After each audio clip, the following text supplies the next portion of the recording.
क्या भारत अब हिंद महासागर का सबसे खतरनाक अंडर वाटर पावर बनने जा रहा है?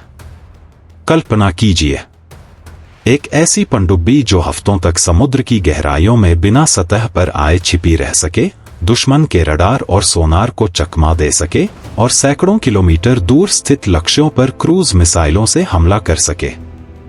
भारत ने अब पहली बार अपनी पूरी तरह स्वदेशी डिजाइन वाली अत्याधुनिक पनडुब्बी प्रोजेक्ट 76 यानी P-76 SSK की झलक दुनिया को दिखा दी है।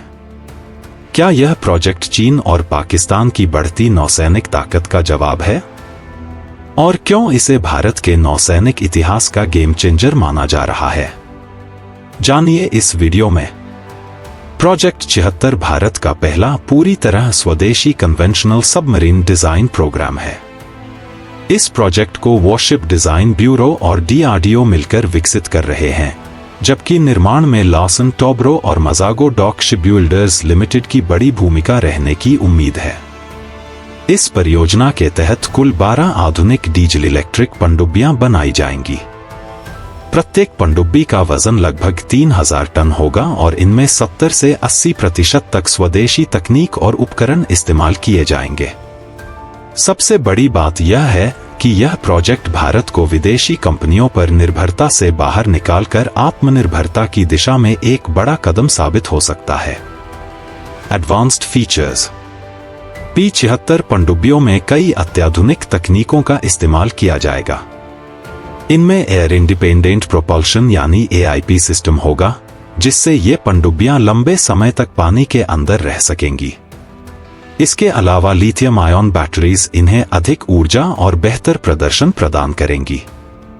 सबसे दिलचस्प तकनीक होगी पंपजेट प्रोपल्शन, जो पनडुब्बी की आवाज को बेहद कम कर देगी और दुश्मन के सोनार सिस्टम से बचने में मदद करेगी। इन पनडुब्बियों में वर्टिकल लॉन्च सिस्टम यानी VLS भी होगा, जिससे लंबी दूरी की क्रूज मिसाइलें दागी जा सकेंगी।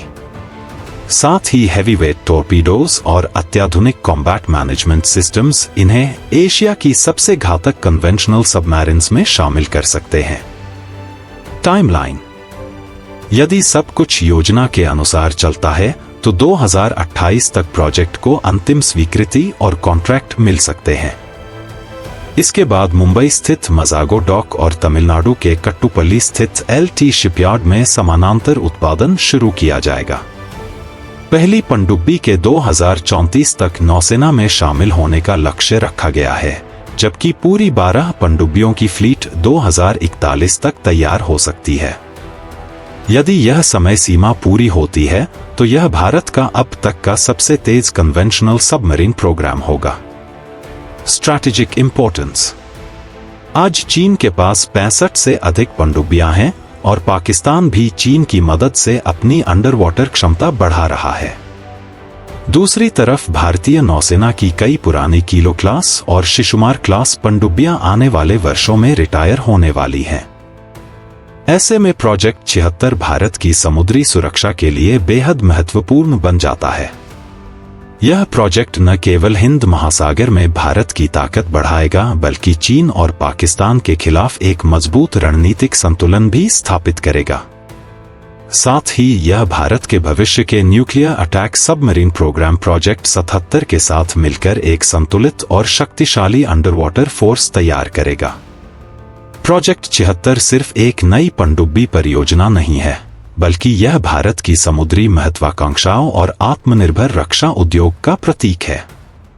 अगर यह प्रोजेक्ट सफल रहता है तो आने वाले वर्षों में भारतीय नौसेना हिंद महासागर में पहले से कहीं ज्यादा ताकतवर और घातक दिखाई देगी। क्या आपको लगता है कि प्रोजेक्ट 76 भारत को चीन के बराबर अंडर वाटर ताकत देने में सफल होगा? अपनी राय कमेंट में जरूर बताइए।